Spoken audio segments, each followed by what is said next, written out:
সত্য সূর্যের মতো।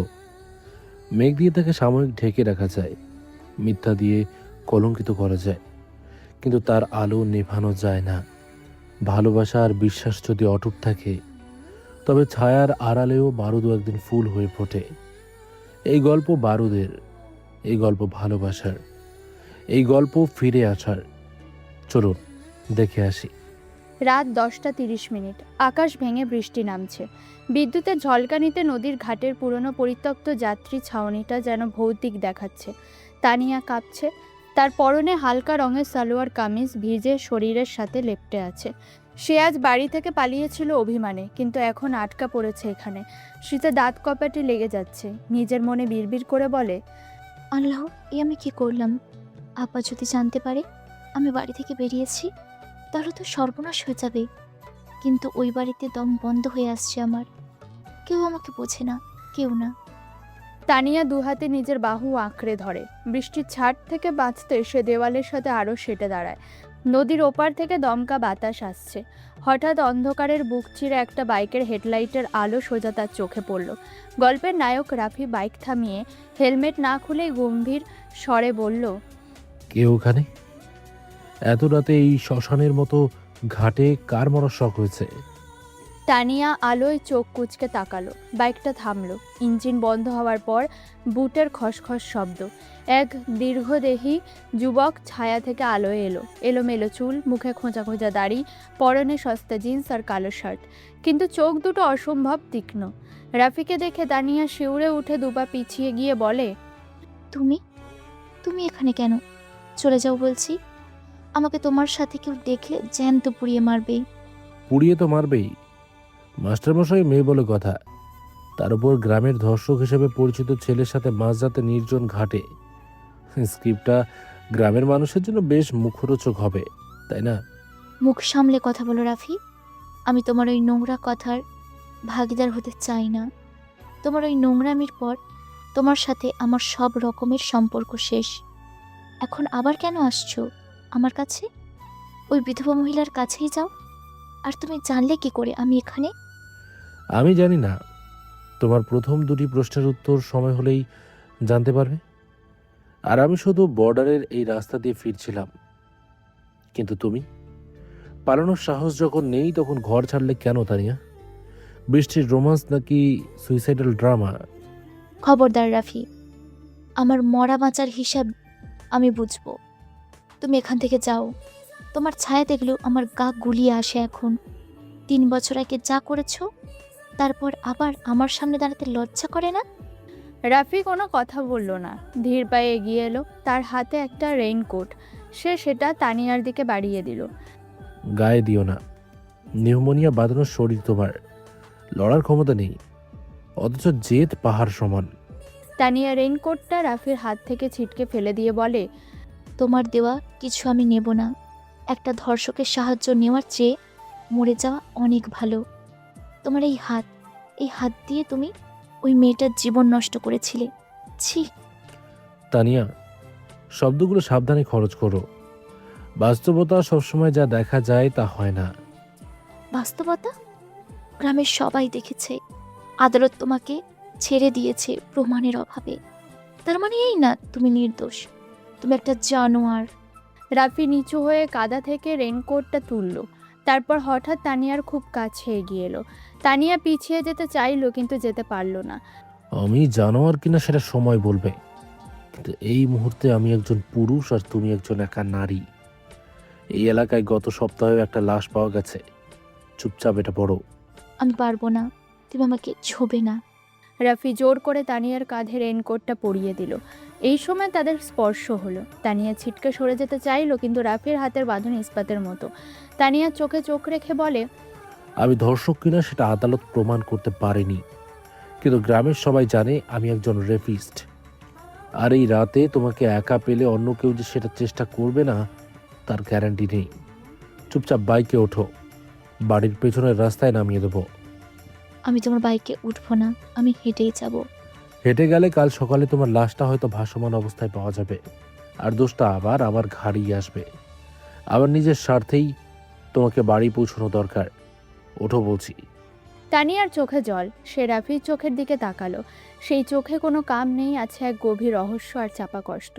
তানিয়া বাধ্য হয়ে বাইকে বসলো, কিন্তু তার মনে হলো সে কোনো মানুষের পিঠের পেছনে নয়, এক জ্বলন্ত আগ্নেয়গিরির পেছনে বসে আছে।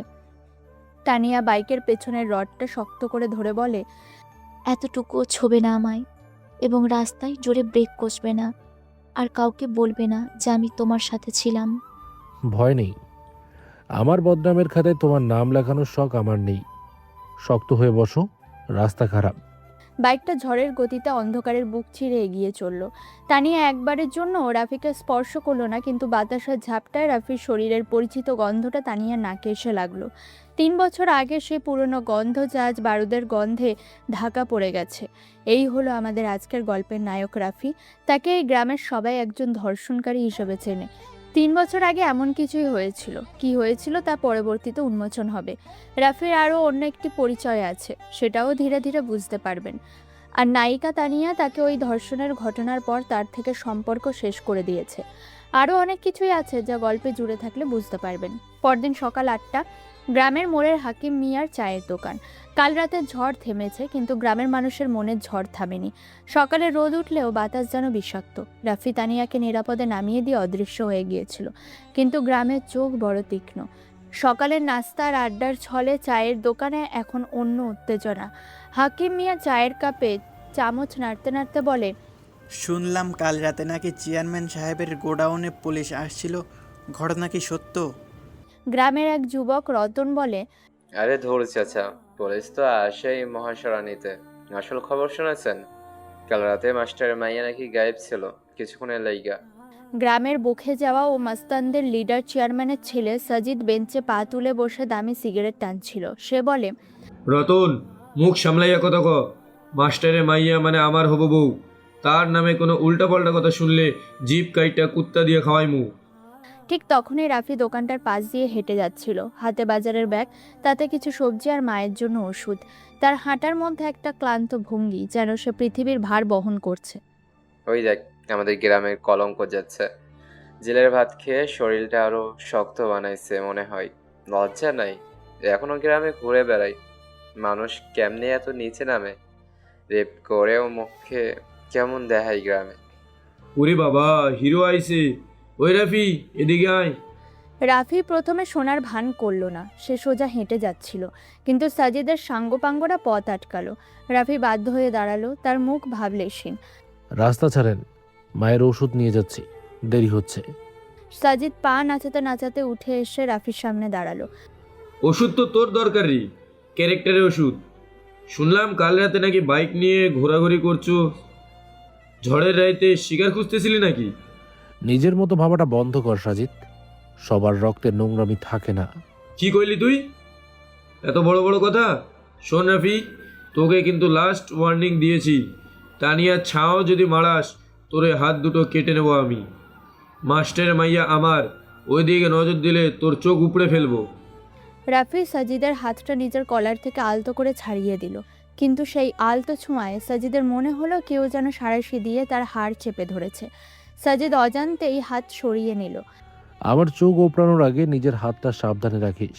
আর তানিয়া কোনো বাজারের পণ্য না যে তোর হবে, সে মানুষ। তুই আমাকে জ্ঞান দিচ্ছিস একটা রেপিস্ট হয়ে? রাফি দাঁড়ালো, ধীরে ধীরে ঘাড় ঘুরিয়ে সাজিদের পুরো গ্যাংয়ের দিকে তাকালো। রাফির এই চাউনিতে এমন কিছু ছিল যেন কোনো এক সুপ্ত আগ্নেয়গিরি, যা যে কোনো মুহূর্তে ফেটে পড়তে পারে। সাজিদের বুকের ভেতরটা কেঁপে উঠল। রাফি পকেট থেকে একটা বিড়ি বের করে ধরালো, তারপর এক গাল ধোঁয়া সাজিদের মুখের ওপর ফুঁ দিয়ে উড়িয়ে দিল। রাস্তার কুকুর ঘেউ ঘেউ করলে বাঘ ফিরে তাকায় না। সময় হলে বুঝবি কে বাঘ আর কে কুকুর। রাফি আর এক মুহূর্ত দাঁড়ালো না, ধীর পায়ের ভিড় ঠেলে চলে গেল। তার চলে যাওয়ার ভঙ্গিটা এতই রাজকীয় ছিল যে কেউ তাকে পেছন থেকে আক্রমণ করার সাহস পেল না। মনে মনে হাঁটতে হাঁটতে বলে, আমার হাত কাটার আগে তোদের অস্তিত্ব থাকবে কিনা সেটা নিয়ে ভাব সাজিদ। মিশনটা শেষ হতে দে। এই গ্রামের প্রতিটি অন্যায়ের হিসাব আমি কড়াই গন্ডায় নেব। এদিকে হাকিম মিয়া ফিসফিস করে পাশের কাস্টমারকে বলেন, ছেলেটার চোখে শয়তান আছে, ওর দিকে তাকালে কলিজা শুকায়া যায়। আগে তো এমন আসিল না, জেল থেকে বাইর হওয়া কেমন যেন হইয়া গেছে। অন্যদিকে দুপুর 2টোয় বাইরে কাঠফাটা রোদ। সকালে সে থমথমে ভাবটা এখন তানিয়ার ঘরের ভেতরে ঢুকে পড়েছে। কাল রাতে রাফি তাকে ঠিক বাড়ির পেছনের আমবাগানে নামিয়ে দিয়েছিল। কেউ দেখেনি, কিন্তু তানিয়ার মন মানছে না। সে জানলার গ্রিল ধরে বাইরে তাকিয়ে আছে। কেন ও কাল আমাকে সাহায্য করলো? ওর তো সুযোগ নেওয়ার কথা ছিল, নাকি এটাও কোনো নতুন চাল? সে তার ড্রয়ার খুলল। একদম নিচে পুরনো কাপড়ের ভাঁজে লুকানো একটা ছোট কাঠের পুতুল। রং চটে গেছে। 3 বছর আগে বৈশাখী মেলায় রাফি তাকে এটা কিনে দিয়েছিল। তখন রাফি ছিল ভার্সিটির ব্রিলিয়ান্ট ছাত্র, সবার প্রিয়। আর আজ সে গ্রামের ঘৃণিত ব্যক্তি। তানিয়া পুতুলটার গায়ে হাত বোলায়। সেদিন তুমি বলেছিলে, তানিয়া, এই পুতুলটা যেমন রংচঙা, তোমার জীবনটাও আমি তেমন রঙিন করে দেব। সব মিথ্যে ছিল রাফি, সব অভিনয়। তানিয়ার মনে পড়ল সেই অভিশপ্ত দিনের কথা। গ্রামের এক বিধবা মহিলাকে ধর্ষণের অভিযোগ ওঠে রাফির নামে। প্রমাণ ছিল না, কিন্তু পরিস্থিতি এমনভাবে সাজানো হয়েছিল যে রাফি ফেঁসে যায়। রাফি কোনো প্রতিবাদ করেনি। পুলিশ যখন তাকে নিয়ে যাচ্ছিল, সে একবার তানিয়ার দিকে তাকিয়েছিল। সে দৃষ্টিতে কি ক্ষমা ছিল নাকি বিদায়? দরজা ঠেলে ঝড়ের বেগে ঘরে ঢুকলেন মাস্টারমশাই। তানিয়া, আব্বা, তুমি কখন এলে? মাস্টারমশাই রাগে কাঁপছেন, হাতে একটা বিয়ের কার্ডের খসড়া। আমি কখন এলাম সেটা বড় কথা নয়, বড় কথা হলো গ্রামে কী রটছে জানিস? তুই নাকি কাল রাতে ওই জানোয়ার রাফির বাইকে করে ফিরেছিস। আব্বা, বিশ্বাস করো, আমি বিপদে পড়েছিলাম, বৃষ্টিতে আটকে পড়েছিলাম। ও শুধু... মাস্টারমশাই টেবিলে জোরে থাপ্পড় মেরে বলেন, চুপ, একদম চুপ। বিপদে বললে মরলি না কেন? ওই জানোয়ারের বাইকে ওঠার আগে তোর মরণ হলো না কেন? তুই জানিস না সাজিদের বাবা চেয়ারম্যান সাহেব এসব শুনলে কি করবে? আমাদের ভিটেমাটি সব উচ্ছেদ করে দিবে। চেয়ারম্যানের ভয়ে আমাকে ওই লম্পট সাজিদের গলায় ঝোলাবে তুমি? সাজিদ কেমন ছেলে তুমি জানো না আব্বা? সে একজন নেশাখোর। জানি মা, সব জানি। সাজিদ ভালো না, কিন্তু আমাদের হাতের উপায় কি? চেয়ারম্যানের মুখের উপর না বলার ক্ষমতা এই কামের কার আছে? সাজিদের বাবা প্রস্তাব পাঠিয়েছে, সামনের মাসে বিয়ে। আর শোন, যদি আরেকবার রাফির আশেপাশে তোকে দেখি, তাহলে আমি কিন্তু বিষ খাবো। আব্বা, এমন কথা বলো না। আমি আর ওর ছায়া মারাবো না। মাস্টারমশাই মেয়ের মাথায় হাত রেখে দীর্ঘশ্বাস ছেড়ে বলেন, তোর ভালোর জন্যই বলছি মা। রাফি একটা অভিশাপ, ওর থেকে দূরে থাক। সেদিন তোর বদনাম হয়েছিল, ভালো হয়েছে ওর চরিত্র তোর সাথে তার বিয়ের আগেই বেরিয়েছে। বলেই বাবা চলে গেলেন।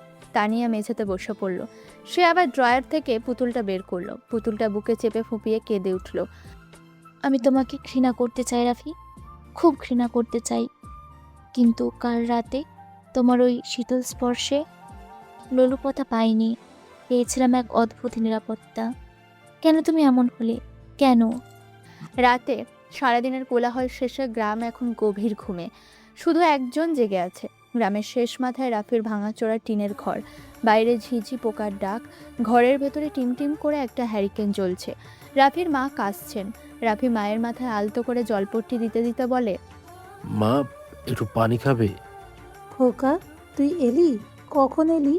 মানুষ তোরে কত কথা কয় বাবা, আমার কলিজায় লাগে। মানুষের কথায় কান দিও না মা, মানুষ তো কত কিছুই বলে। তুমি ঘুমাও, আমি আছি তো। মা কিছুক্ষণ পর গভীর ঘুমে তলিয়ে গেলেন। রাফির মুখে সে নরম ভাব মুহূর্তেই মিলিয়ে গেল। সে উঠে জানলাটা ভালো করে বন্ধ করলো। তারপর ঘরের এক কোণে রাখা তক্তপোষের নিচ থেকে একটা পুরনো জং ধরা ট্রাঙ্ক বের করলো। নিজের মনে বললে, সরি মা, তোমাকে মিথ্যা বলে শান্তিতে রাখা ছাড়া আমার উপায় নেই। রাফি ট্রাঙ্কটা খুলল। ওপরে কিছু পুরনো বই আর কাপড়। সে সেগুলো সরালো। ট্রাঙ্কের তলায় একটা ফলস বটম। একটা ছোট্ট সুইচ টিপতেই সেটা খুলে গেল। বেরিয়ে এলো সম্পূর্ণ ভিন্ন এক জগৎ। একটা হাইটেক স্যাটেলাইট ফোন, কিছু এনক্রিপ্টেড নথিপত্র এবং একটা অত্যাধুনিক গ্লক 19 পিস্তল। খুব দ্রুত হাতে পিস্তলটা খুলে পার্সগুলো চেক করতে করতে বলে, ক্লিন, লুব্রিকেশন ঠিক আছে? তার আঙুলের নড়াচড়া সাধারণ মানুষের মতো নয়, অসম্ভব ক্ষিপ্র এবং যান্ত্রিক। সে স্যাটেলাইট ফোনটা অন করলো। নীল আলোয় তার মুখটা অদ্ভুত দেখাচ্ছে। একটা টেক্সট মেসেজ এলো। Code red, target is moving active. Access to the border. Incoming shipment confirmed. Identify the mole within 48 hours. No support provided. Good luck, Major. No support. বরাবরের মতো একাই লড়তে হবে। রাফি মেসেজটা ডিলিট করে দিল। সে আয়নায় নিজের চেহারার দিকে তাকালো। আয়নায় সে কাকে দেখছে? গ্রামের সেই কুখ্যাত রাফিকে, নাকি ফ্যান্টম 5-এর দুর্ধর্ষ মেজর রাফিকে? সে পিস্তলটা কোমরের পেছনে গুজে আয়নার দিকে তাকিয়ে বলে, গ্রামের মানুষ জানে আমি বেকার, চরিত্রহীন। সাজিদ জানে আমি ভয়ে কুঁকড়ে থাকা এক ইঁদুর। কেউ জানে না এই গ্রামের নিচ দিয়ে যে বারুদের নদী বইছে আমি তার বাদ। হঠাৎ জানলার বাইরে খস করে শব্দ হলো। রাফি মুহূর্তের মধ্যে হ্যারিকেন নিভিয়ে দিল।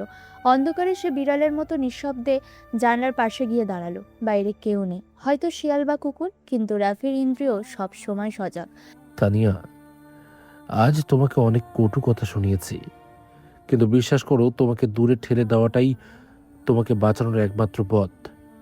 সাজিদ তোমাকে আমার দুর্বলতা হিসেবে ব্যবহার করতে চাইবে, সেটা আমি হতে দিতে পারি না। আমার দুনিয়ায় ভালোবাসার জায়গা নেই, শুধু বারুদ আর রক্ত আছে। আজ থেকে 3 বছর আগেই আমার জীবনটা নরক হয়ে গেছিল। তানিয়া, তোমার সাথে আমার কত ভালো সম্পর্ক ছিল, আর এখন তুমি আমায় দেখতেই পারো না, ঘৃণা করো। ঠিক আছে, করো, তবে এই ঘৃণা একদিন পুনরায় ভালোবাসার রূপ নেবে। আমার মিশন শুরু হয়ে গেছে, আর এই মিশনের শেষ কোথায় তা শুধু আল্লাহ জানে। রাফি 3 বছর আগের কিছু ভালো লাগার সময়ের কথা মনে পড়ে যায়। দর্শক, চলুন আমরা একটু ফ্ল্যাশব্যাক থেকে ঘুরে আসি। স্মৃতি বড় অদ্ভুত জিনিস, তা মানুষকে হাসায়, আবার সেই স্মৃতি মানুষকে জীবন্ত লাশ বানিয়ে দেয়। 3 বছর আগে দৃশ্যপট ছিল সম্পূর্ণ ভিন্ন। তখন বসন্তের বাতাস ছিল, বারুদের গন্ধ ছিল না। ঢাকা বিশ্ববিদ্যালয়ের কার্জন হলের লাল ইটের সিঁড়িতে বসে বাদাম চিবোচ্ছিল ডিপার্টমেন্টের টপার রাফি এবং ফার্স্ট ইয়ারের চঞ্চল মেয়ে তানিয়া। রাফি বাদামের খোসা ছাড়াতে ছাড়াতে বলে, তানিয়া, তুমি কি কখনো ভেবেছ আমরা সবাই এই যে নিশ্চিন্তে ঘুমাই, ক্যাম্পাসে আড্ডা দিই, এর দাম কে দেয়? আবার শুরু করলে তোমার ফিরে যাবি। দামকে দেয় মানে? আব্বা টাকা পাঠায়, সেই টাকায় হল ভাড়া দেই, সোজা হিসেব। টাকার হিসাব না রে পাগলি, রক্তের হিসেব। বর্ডারে যারা রাত জাগে কিংবা যারা সাধারণ মানুষের ভিড়ে মিশে গিয়ে দেশের শত্রুদের খুঁজে বেড়ায়, তাদের কথা বলছি। তারা নিজের জীবন বাজি রেখে আমাদের রক্ষা করে। তাদের জন্যই আমরা আরামে খেতে পারি, ঘুরতে পারি, ঘুমাতে পারি। আমি না, আমি ঠিক বিএসসি দিয়ে আমলা হতে চাই না, ওটা আমার ধাতে নেই। তাহলে তুমি কি হতে চাও? আর্মি? পুলিশ? তার চেয়েও গভীরে আমি ছায়ার মতো হতে চাই। আমি এমন কিছু করতে চাই যা কেউ জানবে না, কোনো পত্রিকায় আমার নাম আসবে না, কিন্তু দেশ নিরাপদে থাকবে, অদৃশ্য দেওয়ালের মতো। ওরে বাবা, মিস্টার জেমস বন্ড হতে চাও তুমি? তা জেমস বন্ড সাহেবের তো প্রতি মিশনে নতুন নতুন গার্লফ্রেন্ড থাকে, আমার কি হবে তাহলে? রাফি তানিয়ার হাতটা নিজের হাতের মুঠোয় নিয়ে খুব গভীর গলায় বলে, আমার মিশনে ফেরার কোনো গ্যারান্টি থাকবে না তানিয়া, কিন্তু যদি ফিরি তবে জানবে আমার একটাই ঠিকানা, তুমি। তুমি হবে আমার ফিরে আসার ঠিকানা, কথা দিলাম। কথা তো দিলে, কিন্তু আমার ভয় করে রাফি। এই যে বড় বড় কথা বলছো, দেশের জন্য, অদৃশ্য দেওয়াল, এসব শুনতে সিনেমার মতো লাগে, কিন্তু বাস্তবে গুলি গায়ে লাগলে রক্ত বের হয়, হিরোদের মতো মিউজিক বাজে না। তখন যদি আমার কথা মনে না পড়ে, যদি মনে হয় ধুর, তানিয়া তো একটা সাধারণ বোকা মেয়ে, ওর জন্য ফিরে গিয়ে কি হবে? তুমি সাধারণ? তোমাকে কে বললো তুমি সাধারণ? তুমি জানো না তুমি আমার কাছে কি? বর্ডারে যখন হাড় কাঁপারও শীত নামবে, তখন আমি জ্যাকেটের উষ্ণতা খুঁজব না। আমি চোখ বন্ধ করে তোমার এই খিলখিল হাসির শব্দটা শুনব। ওটাই আমার আগুন, ওটাই আমার বেঁচে থাকার ফুয়েল হবে। আর ভুলে যাওয়ার কথা বলছো? মস্তিষ্কের সব স্মৃতি মুছে গেলেও হৃদয়ের এই ফোল্ডারটা ডিলিট করার টেকনোলজি আল্লাহ এখনো বানাননি। ইস, কবি, একদম কবি হয়ে গেছো দেখছি আজকাল। আচ্ছা শোনো, যদি সত্যি সত্যি এই সিক্রেট মিশনে যাও, আমাকে কিন্তু চিঠি লিখতে হবে, একদম হাতে লেখা চিঠি, কোনো ইমেল বা মেসেজ না, নীলখামে চিঠি। আর চিঠির শেষে লেখা থাকবে, ইতি, তোমার একলব্য। একলব্য কেন? কারণ একলব্য গুরুর জন্য আঙুল দিয়েছিল, আর তুমি দেশের জন্য জীবন দিতে চাও। তবে খবরদার, জীবন দেওয়ার আগে আমার কাছে ফিরে আসবে কিন্তু। আমি কিন্তু বিধবা হওয়ার জন্য প্রেম করছি না, আমি তোমায় নিয়ে সংসার করার জন্য প্রেম করছি, মনে থাকে যেন। সংসার? বাহ বাহ, এখনই এত প্ল্যান? অবশ্যই, আমাদের একটা ছোট্ট বাসা হবে, বারান্দায় অনেকগুলো টব থাকবে, আমি গাছ লাগাবো, তুমি অফিস থেকে ফিরবে, আমি চা বানিয়ে দেব। আর হ্যাঁ, ঝগড়া হবে কিন্তু প্রচুর। তুমি গোয়ার কথাই শুনতে চাও না, কিন্তু দিন শেষে মান ভাঙাতে তোমাকেই আসতে হবে, পারবে তো? পারবো, পৃথিবী উল্টে দিতে পারবো, আর তোমার মন ভাঙতে পারবো না। তবে একটা শর্ত আছে। শর্ত? প্রেমের মধ্যে আবার শর্ত কিসের? শর্তটা হলো, আমাকে হারিয়ে যেতে দিও না, পরিস্থিতি যাই হোক। আমাকে বিশ্বাস করো, যদি কখনো দেখো পুরো পৃথিবী আমার বিপক্ষে, সবাই আমাকে ঘৃণা করছে, তবুও তুমি আমার চোখে চোখ রেখে বলো, আমি জানি তুমি কে। ব্যাস এতটুকুই চাই আমি। খুব কঠিন শর্ত, তবে মেনে নিলাম। পুরো দুনিয়া যদি তোমাকে পাথর মারে, আমি সেই পাথর দিয়ে আমাদের ঘর বানাবো। কিন্তু রাফি, আমাকে কথা দাও, তুমি বদলাবে না। ওই ইউনিফর্ম, ওই বন্দুক, ওই রক্ত, এসব যেন আমার রাফিকে গিলে না ফেলে। আমি কিন্তু এই শান্ত দার্শনিক রাফিকেই ভালোবাসি, যে আমাকে বাদাম খাওয়াতে গিয়ে নিজেই সব খেয়ে ফেলে। বদলাবো না, কথা দিলাম। রাফি বদলাবে না, শুধু তুমি থেকো আমার বিশ্বাসের নোঙর হয়ে। আমি থাকবো, তুমি যত দূরেই যাও, আমার দোয়ার জোরে তোমাকে ঠিক টেনে আনবে। এবার চলো, সন্ধ্যা হয়ে যাচ্ছে, আর বাদাম খেতে হবে না, আমার খিদে পেয়েছে, ফুচকা খাওয়াবে, চলো। ফুচকা? এই ইমোশনাল সিনটার পর ফুচকা? তুমি আসলেই একটা এটা কি পড়ি? জানি তো, চলো তো এখন। পড়ি না, তবে কি? আমার নিঃশ্বাস। পাগল একটা। তোমার জন্য হাত ছাড়ো। কোনোদিন না। যদি কখনো হারিয়ে যাও? তাহলে খুঁজে নিও। কোথায় খুঁজবো? হৃদয়ের মাঝে। মিথ্যেবাদী। সত্যি বলছি। তাকাও আমার দিকে। তাকিয়েই তো আছি। কি দেখছো? আমার পৃথিবী। ভালোবাসো? জীবনের চেয়েও বেশি। প্রমাণ দাও। বেঁচে থেকে আমিও থাকবো, অপেক্ষায়। শেষ নিঃশ্বাস পর্যন্ত। বিশ্বাস রাখো। চোখ বন্ধ করে। চলো তবে। কোথায়? আমাদের ভবিষ্যতে। সেই প্রতিশ্রুতির উষ্ণতা মিলিয়ে যাওয়ার পর রাফি বাস্তবে ফিরে বলে, এত ভালোবাসার পরও, ওয়াদা করার পরেও তুমি কিভাবে আমায় অবিশ্বাস করলে তানিয়া? কিছুদিন যেতে না যেতেই সেই ভয়াবহ কাল রাতটাই তুমি আমাকে ছেড়ে চলে গিয়েছিলে। রাফি আবার সেই ভয়াবহ অতীতে ডুব দেয়, যখন তার চরিত্রের উপর দাগ লেগেছিল। সময়ের চাকা ঘুরে এসে থামে গ্রামের এক কদম গাছের নিচে। গ্রামের সালিশ বসেছিল সেদিন, শত শত মানুষ ঘিরে আছে। মাঝখানে হাত বাঁধা অবস্থায় দাঁড়িয়েছিল রাফি, তার সেই উজ্জ্বল চোখে আজ শুধু শূন্যতা। চেয়ারম্যান বলেন, জি জি, মাস্টারের ছাত্র তুই, গ্রামের মুখ উজ্জ্বল করবি তা না, তুই কালি মেখে দিলি। বল, ওই বিধবা রহিমাকে তুই ধর্ষণ করিস নাই? গ্রামের এক বিধবা মহিলা রহিমা মাটিতে বসে কান্নাজড়িত কণ্ঠে সাজানো নাটকটা করে। ও আমারে জোর করছে গো চেয়ারম্যান সাহেব, আমি কত হাত পা ধরলাম, শয়তানটা শুনলো না, আমার ইজ্জত কাইরা নিল। সাজিদ পাশে দাঁড়িয়ে ক্রূর হাসি হাসছে, নিচু স্বরে রাফিকে উদ্দেশ্য করে বলে, কিরে টপার, এখন তোর ফিলোসফি কোথায়? চুপ কেন? বল না তুই কি করছিস নি? রাফি জানে এই রহিমাকে সাজিদের বাবা টাকা দিয়ে কিনেছে। রাফি এটাও জানে সে নির্দোষ, কিন্তু ঠিক 1 ঘন্টা আগে তার হ্যান্ডলারের ফোন এসেছিল। তিনি বলেছিলেন, রাফি, তোমার কভার ব্লো হওয়ার উপক্রম হয়েছে। ড্রাগ কার্টেল তোমাকে সন্দেহ করেছে যে তুমি ইন্টেলিজেন্সের লোক। তোমাকে ওদের বিশ্বাস অর্জন করতে হবে। You have to be the bad guy. জেলের রেকর্ড তোমার কভারকে আরও স্ট্রং করবে। Accept the same to protect the mission. মাস্টারমশাই ভিড় ঠেলে সামনে এসে রাফির গালে সজোরে চড় মেরে বলে, কেন চুপ করে আসিস? বল, তুই এসব করিসনি? বল রাফি। আমি অপরাধী। আমাকে পুলিশের হাতে দিন। আমি রহিমার সাথে নোংরামি করেছি, আমাকে শাস্তি দিন। মাস্টারমশাই স্তব্ধ হয়ে গেলেন। ভিড়ের মধ্যে তানিয়া দাঁড়িয়েছিল।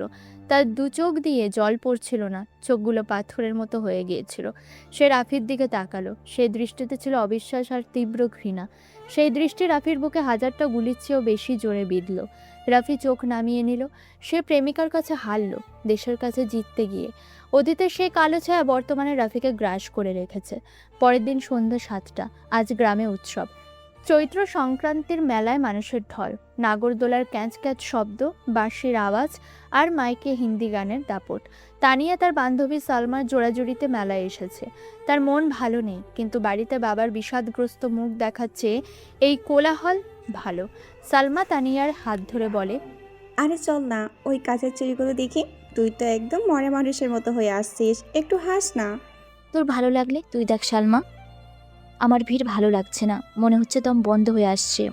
তুই এখনো ওই রাফির কথা ভাবছিস? বাদ দে তোর কথা, 3 বছর হয়ে গেছে। চল গিয়ে ফুচকা খাই। ভিড়ের অন্য প্রান্তে সাজিদ তার চেলা চামুন্ডাদের নিয়ে ঘুরছে।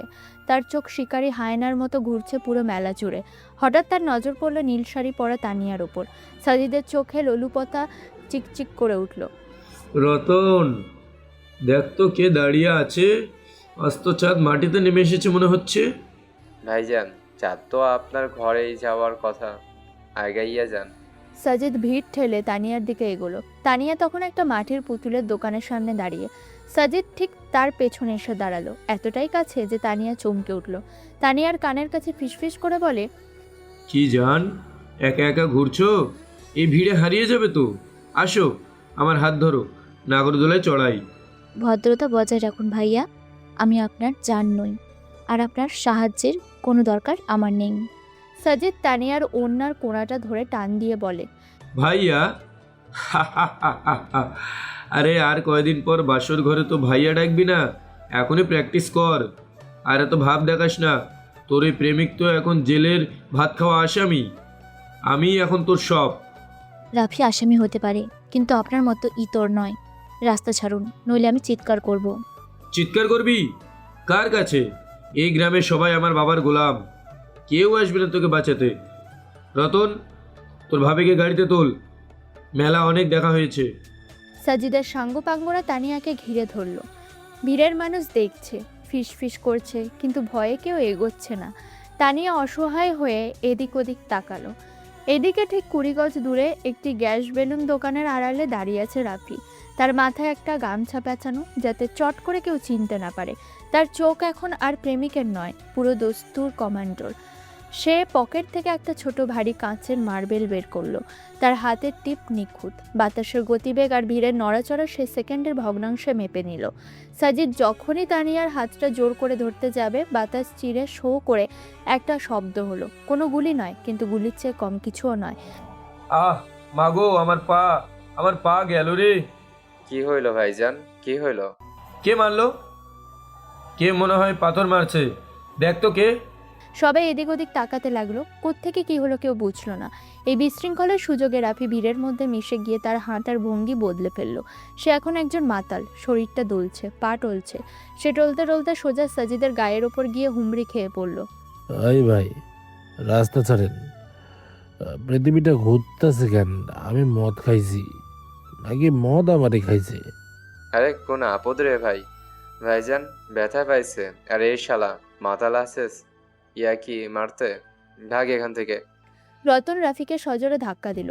রাফি মাটিতে পড়ে যাওয়ার ভান করলো, কিন্তু এই পড়ে যাওয়ার আগের মুহূর্তেই তার হাত সাজিদের জ্যাকেটের পকেটে স্লাইড করলো।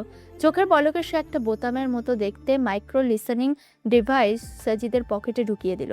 রাফি মাটিতে পড়ে গিয়ে কপালে হাত দিয়ে বলে, মারেন কেন ভাই? গরিব মানুষ বলে কি গায়ে জুত দেখান? আল্লাহ বিচার করবো আপনাদের। এই জানোয়ারটাকে পুলিশে দে, আমার হাড় মনে হয় ফাইটা গেছে। ওই মাইয়া কই গেল? তানিয়া এতক্ষণ হতভম্ব হয়ে দাঁড়িয়েছিল। সে দেখলো রাফি মাটিতে পড়ে আছে। রতনের ধাক্কায় রাফির ঠোঁট কেটে রক্ত বেরোচ্ছে। গামছাটা একটু সরে গেছে। তানিয়া রাফির মুখটা চিনতে পারলো। তার খুব ইচ্ছে হলো দৌড়ে গিয়ে রক্তটা মুছে দিতে, কিন্তু সে দাঁড়িয়ে রইল। রাফি মাটির দিকে তাকিয়েই তানিয়ার পায়ের অবস্থান দেখলো। তারপর টলতে টলতে উঠে দাঁড়ালো। রাফি রক্তটা হাতে মুছে তানিয়ার দিকে এক পলক তাকিয়ে বিড়বিড় করে বলে, পালাও এখনই। রাফির সেই ফিসফিসানি কেউ শুনল না, শুধু তানিয়া ছাড়া। তানিয়া বুঝলো এই মাতলামিটা রাফির একটা অভিনয়, কিন্তু কেন? তানিয়া আর দেরি করলো না, ভিড়ের সুযোগ নিয়ে সে উল্টো দিকে দৌড় দিল। যেতে দে, কাল তো আমার ঘরেই আসবে, আগে ডাক্তার ডাক, আমার পা মনে হয় অবশ হয়ে যাচ্ছে। রাফি তখন ভিড়ের মধ্যে মিশে অন্ধকারে মিলিয়ে গেছে। তার কাজ শেষ, ডিভাইস প্ল্যান্ট করা হয়েছে, এখন শুধু সোনার পালা। সেদিন রাত 1টায় গ্রামের শেষ প্রান্তে পরিত্যক্ত রাইস মিলটা দিনের বেলাতেও কেউ মারায় না। লোকে বলে এখানে জিন থাকে, কিন্তু আজ রাতে এখানে জিনের চেয়েও ভয়ঙ্কর কিছু আছে।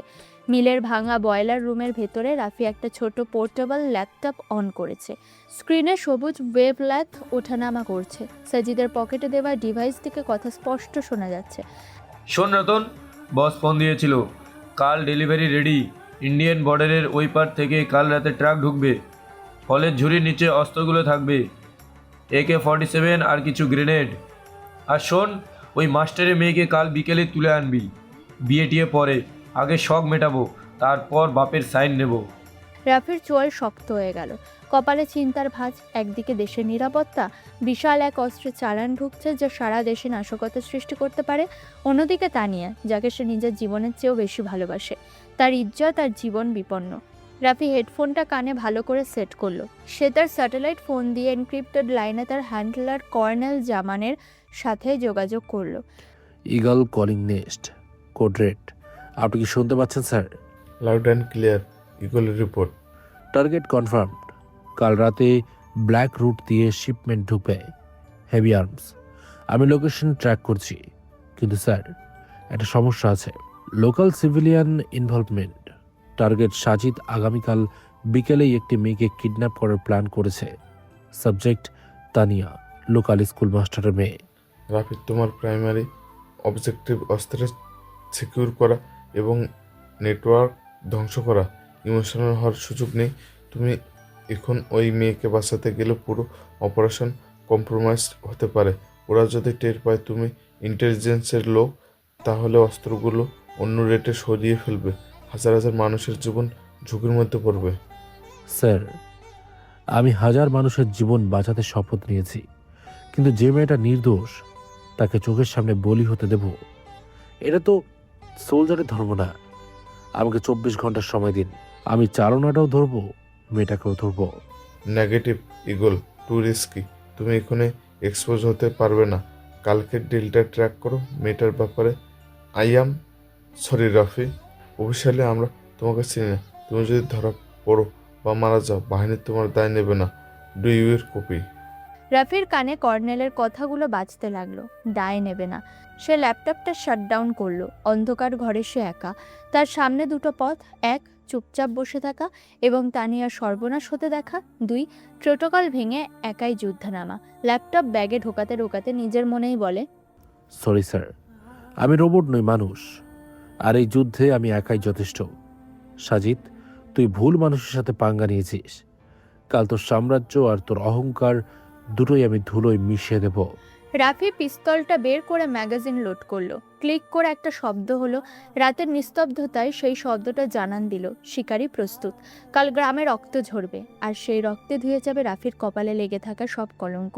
পরের দিন বিকেল 5টা, সূর্য ডুবুডুবু। গ্রামের দিঘির পাড়ের রাস্তাটা এই সময়ে একদম নির্জন থাকে। তানিয়া মাত্রই টিউশনি শেষ করে ফিরছে, তার হাতে কয়েকটা বই। মনের ভেতর অদ্ভুত অস্থিরতা। সে বারবার পেছনে ফিরে তাকাচ্ছে, মনে হচ্ছে কেউ তাকে অনুসরণ করছে। তানিয়া হাঁটতে হাঁটতে নিজের মনে বলে, রাস্তাটা আজ এত লম্বা মনে হচ্ছে কেন? আব্বা বলেছিল তাড়াতাড়ি ফিরতে, আজ মনটা এমন কুগাইছে কেন? হঠাৎ রাস্তার বাঁক থেকে একটা কালো মাইক্রোবাস খুব দ্রুত গতিতে এসে তানিয়ার সামনে ব্রেক কষল। ধুলো উড়ল চারপাশ। তানিয়া কিছু বুঝে ওঠার আগেই গাড়ির দরজা খুলে 3 জন গুন্ডা মার্কা লোক নেমে এলো। এক গুন্ডা বলে, কই যা সুন্দরী, সাজিদ ভাইজান তোমার জন্য ওয়েট করতেছে। কে আপনারা? সরে যান সামনে থেকে, আমি চিৎকার করব কিন্তু। দ্বিতীয় গুন্ডা পকেট থেকে ক্লোরোফর্ম মাখানো রুমাল বের করে বলে, চিৎকার করার সময় পাইলে তো করবা, ধরো রে। তানিয়া দৌড় দেওয়ার চেষ্টা করলো, কিন্তু লাভ হলো না। 2 জন তাকে জাপটে ধরলো। তানিয়া হাতের বইগুলো দিয়ে একজনের মুখে আঘাত করলো। বাঁচাও, কে আছো, বাঁচাও। তৃতীয়জন পেছন থেকে রুমালটা তানিয়ার নাকে মুখে চেপে ধরল। তানিয়া ছটফট করতে করতে ক্রমশ নিস্তেজ হয়ে পড়ল। তার হাত থেকে বইগুলো মাটিতে পড়ে গেল। ওরা তাকে পাজাকোলা করে মাইক্রোবাসে তুলে নিল। চাকা ঘোড়ার শব্দে দিঘির পাড়ে নিস্তব্ধতা ভেঙে গেল। গ্রামের অন্য প্রান্তে সাজিদের গোডাউনের উল্টো দিকে চায়ের টং দোকানের আড়ালে বাইক নিয়ে বসেছিল রাফি। সে সাজিদের গতিবিধি লক্ষ্য করছিল। হঠাৎ তার বুকের ভেতরটা ধক করে উঠল। সৈনিকের সিক্সথ সেন্স। বুক পকেটে হাত দিয়ে অস্বস্তিতে বলে, কিসের সংকেত এটা? সাজিদ তো গোডাউনে নেই, ও কোথায়? ঠিক তখনই তার পাশ দিয়ে একটা লোক দৌড়াতে দৌড়াতে গেল। এই মফিজ, শুনছোস? মাস্টারের মাইয়ারে নাকি কারা মাইক্রোতে কইরা তুই লানে গেছি দীঘার পাট থাইকা। রাফি মুহূর্তের মধ্যে বাইক স্টার্ট দিয়ে লোকটার কলার ধরে বলে, কোথায়? গাড়ি কোন দিকে গেছে? ওই পুরান জমিদার বাড়ির দিকে যাইতে দেখলো একজন। সাজিদ, আজ তোর শেষ দিন, অথবা আমার। রাফি বাইকের এক্সেলেটর মুচড়ে ধরল। বাইকটা যেন রকেটের গতিতে ছুটল। তার মাথায় এখন আর কোনো মিশন নেই, কোনো প্রোটোকল নেই, আছে শুধু তানিয়া। সন্ধ্যা 6টায় পুরনো জমিদার বাড়িটা গ্রামের মানুষের কাছে অভিশপ্ত। এখানে সাজিদ তার গোপন আড্ডাখানা বানিয়েছে। বাইরের ঘরে টিমটিম করে একটা বাল্ব জ্বলছে। তানিয়াকে ফ্লোরে একটা মাদুরের ওপর ফেলে রাখা হয়েছে। সে আধো অচেতন। সাজিদ একটা চেয়ারে বসে মদের গ্লাসে চুমুক দিচ্ছে। গ্লাসটা ফ্লোরে ছুঁড়ে ভেঙে ফেলে বলে, নিয়ে আয় আমার পাখিকে, অনেক দৌড়দৌড়ি করাইছে, আজ ডানা ছাড়বো। গুন্ডারা তানিয়া চোখে মুখে পানি ছিটিয়ে দিল। তানিয়া ধরফর করে উঠে বসলো। সে নিজেকে অচেনা পরিবেশে দেখে ভয়ে কুঁকড়ে গেল। আমি কোথায়? আপনারা আমাকে এখানে কেন এনেছেন? আব্বা জানলে? সাজিদ হেসে উঠে তানিয়ার সামনে এসে হাঁটু গেড়ে বসলো। তোর আব্বা ওই মাস্টার, সে তো ভয়ে ঘরে খিল দিয়েছে। আর কে আসবে? তোর এই ভিখারি প্রেমিক রাফি, সে তো জেল খাটা আসামি, নিজের জান বাঁচাতেই ব্যস্ত। আল্লাহর ভয় নেই আপনার? আমাকে যেতে দিন। আল্লাহর বিচার পরে হবে, আগে আমার বিচার হবে। আজ তোকে কেউ বাঁচাতে পারবে না। ঠিক তখনই দরজার কপাট ভেঙে মর্মর শব্দে উড়ে এলো। ধুলো আর কাঠের টুকরোর মাঝখানে দরজায় দাঁড়িয়ে এক মূর্তি, রাফি। তার চোখ দিয়ে যেন আগুন ঝরছে। হাতে কোনো অস্ত্র নেই, কিন্তু তার দাঁড়ানোর ভঙ্গি বলে দিচ্ছে সে একাই একটা সেনাবাহিনী। হাতটা সরিয়ে নে সাজিদ, নইলে হাতটা শরীরের সাথে থাকবে না। মার, কুত্তার বাচ্চাটাকে মেরে পুঁতে ফেলাজ। 5 জন গুন্ডা একসাথে রাফির ওপর ঝাঁপিয়ে পড়ল। রাফি জানে সে যদি এখন তার মিলিটারি স্কিল দেখায় তবে সবে চিনে ফেলবে। তাই সে সাধারণ মারামারির ভঙ্গি করলো, কিন্তু তার প্রতিটি আঘাত ছিল নিখুঁত। সালামর আয়। রাফি সরে গিয়ে লাঠির বাড়িটা এড়িয়ে গুন্ডার পেটে একটা লাথি মারল। গুন্ডা ছিটকে গিয়ে পিলারে ধাক্কা খেলো। আরেকজন পেছন থেকে রাফিকে জাপটে ধরল। ভুল করলি। রাফি পেছনের লোকটার পায়ে সজোরে নিজের বুট দিয়ে মারিয়ে দিল এবং কনুই দিয়ে পাঁজরে আঘাত করলো। হাড় ভাঙার শব্দ হলো, কিন্তু লোক অনেক, রাফি একা। সাজিদ সুযোগ বুঝে পেছন থেকে একটা খালি মদের বোতল হাতে নিল। অনেক হয়েছে হিরোগিরি। রাফি যখন সামনে দুজনের সাথে লড়ছে, সাজিদ পেছন থেকে এসে রাফির মাথায় সজোরে বোতলটা দিয়ে আঘাত করলো। ঝনঝন করে বোতল ভাঙলো। কাঁচের টুকরো গেঁথে গেল রাফির মাথায়। রক্ত ফিনকি দিয়ে বেরিয়ে এলো। রাফি টলমল করে ফ্লোরে হাঁটু গেড়ে বসে পড়ল। রাফি, না। তানিয়ার সেই আর্তনাদ রাফির কানে পৌঁছাতেই তার ঝিমিয়ে পড়া মস্তিষ্কে যেন বিদ্যুৎ খেলে গেল। সে ঝাপসা চোখে তাকালো তানিয়ার দিকে। তানিয়া কাঁদছে। এই দৃশ্য সে সহ্য করতে পারবে না। রাফি হঠাৎ ঘুরে দাঁড়িয়ে সাজিদের চোখে সেই বালি আর কাঁচের গুঁড়ো ছুঁড়ে দিল। আহ, আমার চোখ ধর রে। রাফি অন্ধের মতো সাজিদের পেটে একটা লাথি মারল। সাজিদ ছিটকে গিয়ে দেওয়ালে আছড়ে পড়ল। বাকিরা ভয়ে পিছালো। রাফি টলতে টলতে তানিয়ার কাছে গেল। তানিয়া, আমার হাত ধরো জলদি। তোমার অনেক রক্ত পড়ছে রাফি, অনেক রক্ত। চোখ চোখ বন্ধ করো তানিয়া, তাকাবে না, শুধু আমাকে ধরে রাখো। রাফি তানিয়াকে কোলে নিয়ে পেছনের ভাঙা জানলা দিয়ে অন্ধকারে লাফ দিল। বাইরে তখন আকাশ ভেঙে বৃষ্টি শুরু হয়েছে। রাত 8টায় জমিদার বাড়ির পেছনের জঙ্গলটা ঘন এবং দুর্গম। রাফি তানিয়াকে নিয়ে দৌড়ে এসে একটা ছোট টিলার নিচে পুরনো গুহার মতো গর্তে আশ্রয় নিয়েছে। বাইরে মুষলধারে বৃষ্টি। রাফি দেওয়ালে পিঠ ঠেকিয়ে বসে পড়ল। তার মাথা থেকে গড়িয়ে পড়ে রক্তে শার্ট ভিজে একাকার। তার শ্বাস নিতে কষ্ট হচ্ছে। রাফি, চোখ খোলো। তুমি এমন করছো কেন রাফি? আমি ঠিক আছি। তুমি ঠিক আছো তো? আমার কথা বাদ দাও। তোমার মাথা ফেটে গেছে, রক্ত বন্ধ হচ্ছে না। তানিয়া পাগলের মতো তার ওড়নাটা ছিঁড়ল, তারপর রাফির কপালে শক্ত করে বেঁধে দিল। রাফির সাদা শার্টটা রক্তে লাল হয়ে গেছে। তানিয়া কাঁপা কাঁপা হাতে রাফির শার্টের বোতামগুলো খুলল বুকের আঘাত দেখার জন্য। রাফির বুকে অনেক পুরনো কাটা দাগ, বুলেটের ক্ষত চিহ্ন। তানিয়া অবাক হয়ে হাতটা থমকে দিল। এসব কিসের দাগ রাফি? তুমি তো সাধারণ ছাত্র ছিলে, এই দাগগুলো তো সাধারণ মারামারির না। তুমি কি? আমি কেউ না তানিয়া, আমি শুধু তোমার রাফি। এই দাগগুলো জীবনের, ভুলে যাও। কেন আসলে আমাকে বাঁচাতে? কেন? সবাই তো জানে আমরা কেউ না। তুমি আমাকে ঘৃণা করো। ঘৃণা? আমি নিজেকে ঘৃণা করতে পারি, কিন্তু তোমাকে অসম্ভব। এই পৃথিবী মিথ্যা বলতে পারে, কিন্তু তোমার এই চোখের জল মিথ্যা ছিল না তানিয়া। তোমাকে ওভাবে দেখে আমি নিজেকে ধরে রাখতে পারিনি। তুমি জানলেই আমি মরে যেতাম। তুমি মরে গেলে আমার বেঁচে থাকার কি দরকার ছিল? পাগল একটা, একদম পাগল। তানিয়া নিজেকে ধরে রাখতে পারল না। সে ঝুঁকে পড়ে রাফির কপালে যেখানে রক্ত চুইয়ে পড়ছে সেখানে ঠোঁট ছোঁয়ালো। তারপর ধীরে ধীরে তার মুখ নামিয়ে আনলো রাফির ঠোঁটের কাছে। রাফি বাধা দিল না। তানিয়া রাফির ঠোঁটে আলতো করে চুমু খেলো। এই চুম্বনে কোনো কাম নেই, আছে হাজারো জমানো অভিমান, ভয় আর হারানোর বেদনা।